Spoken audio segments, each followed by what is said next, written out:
வணக்கம், good morning, welcome back to Rainman studio. இது உங்கள் வெங்கடேஷ் எம்ஏஎஸ் ரெயின்மேன். இனிய காலை வணக்கம். இன்றைய வானிலை நிகழ்வு அனுமானத்தை பார்த்துக்கிறதுக்கு முன்னாடி இந்த சேனலை நீங்கள் சப்ஸ்கிரைப் பண்ணலன்னா சப்ஸ்கிரைப் பண்ணிவிட்டு ஆல் நோட்டிஃபிகேஷன் எனேபிள் பண்ணிக்கோங்க. This is my personal forecast. For official forecast please follow IMD. இது என்னுடைய தனிப்பட்ட வானிலை அனுமானம். அதிகாரப்பூர்வ வானிலை முன்னறிவிப்பு மற்றும் தகவல்களுக்கு இந்திய வானிலை ஆராய்ச்சி மையம் மற்றும் அரசு சார் அறிவிப்புகளை பின்தொடரவும். இன்றைய வானிலை அனுமானம் 12 மார்ச் 2025 உங்களுக்காக. இன்றைய வானிலை அமைப்புப்படி பார்த்திங்க அப்படின்னா, நிலநடுக்கோட்டு பகுதி குமரி கடல் பகுதிகளில் நிலவிட்டிருந்த அந்த வளிமண்டல மேலடுக்கு சுழற்சி மேலும் நகர்ந்து மாலத்தீவுகளுக்கு அருகாமையில் சென்றிருக்கிறது. இதன் காரணமாக இழுக்கப்படக்கூடிய அந்த காற்றின் ஈரமிகு கிழக்கு திசை காற்றின் காரணமாக இன்றும் தமிழகத்தில் பரவலாக மழை பதிவாகிறதுக்கான வாய்ப்புகள் இருக்குது. எங்கே எப்படி அப்படின்னு பார்க்கலாம். இன்று மாலை இரவுக்கு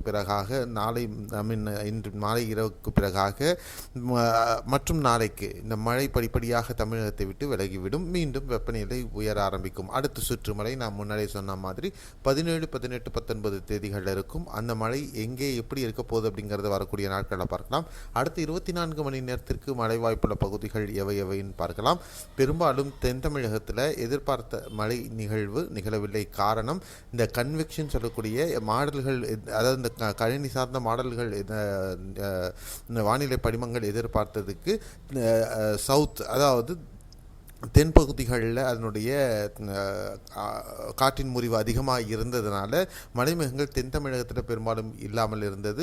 இன்று காலை ஒரு சில பகுதிகளில் மழை இருக்கும். அதுக்கப்புறமா அடுத்த 24 மணி நேரம் 8:30 மணிக்கு பின்னாடி நாளைக்கு 8:30 மணி வரலையும் பார்த்தீங்கன்னா, ராமநாதபுரம், தூத்துக்குடி, திருநெல்வேலி, கன்னியாகுமரி இந்த பகுதிகளில் மேகமூட்டத்துடன் லேசானது முதல் மிதமான மழை பெரும்பாலான பகுதிகளில் பதிவாகும். ராமநாதபுரம் கடலோர மாவட்டங்கள், சிவகங்கை, புதுக்கோட்டை, டெல்டா மாவட்டங்களில் தஞ்சை, திருவாரூர், நாகை, காரைக்கால், மயிலாடுதுறை மாவட்டமாகட்டும், அரியலூர், பெரம்பலூர், விழுப்புரம் மற்றும் சேலம், நாமக்கல், கரூர், ஈரோடு, திருப்பூர், கோவை, மதுரை, விருதுநகர், தேனி, நீலகிரி மாவட்டம், கொடைக்கானல், தேனி, கம்பம், போடி நாயக்கனூர் இந்த பகுதிகள் எல்லாமே பரவலாக இன்று மிதமான மழை, சில பகுதிகளில் கனமழையும் இருப்பதற்கு வாய்ப்புகள் இருக்கும். அதே நேரத்தில் சென்னை, திருவள்ளூர், காஞ்சிபுரம், செங்கல்பட்டு, வட உட்புற மாவட்டங்களில் வேலூர், தருமபுரி போன்ற பகுதிகளிலும் பார்த்திங்கன்னா இன்றைக்கி ஓரளவுக்கு மேகமூட்டத்துடன் ஒரு சில பகுதிகளில் லேசானது முதல் மிதமான மழை, திருவண்ணாமலை மாவட்டத்திலையும் லேசானது முதல் மிதமான மழை பதிவாகிறதுக்கு வாய்ப்புகள் இருக்கும். அதே நேரத்தில் கேரளாவில் பொறுத்தவரையிலும் அந்த மத்திய கேரளா, ஆழப்பி, பத்தனம்திட்டா, கோட்டயம், இடுக்கி, எர்ணாகுளம், திரிசூர், பாலக்காடு, மலப்புரம், கோழிக்கோடு, கண்ணூர், காசர்கோடு மாவட்டங்களில் பரவலாக மிதமான மழை பதிவாகும். நீலகிரி மாவட்டம் அடுத்து இருக்கக்கூடிய இந்த பக்கம் சாமராஜநகர், மைசூர், கொடகு, தட்சிண கன்னடா, கர்நாடக பகுதிகளிலையும் மிதமானது முதல் ஒரு சில பகுதிகளில் கனமழை இருக்கலாம். பெங்களூரு மற்றும் சுற்று வட்டார பகுதிகளில் மேகமூட்டத்துடன் லேசான மழை பதிவாகிறதுக்கான சாத்தியக்கூறுகள் இருக்கும்.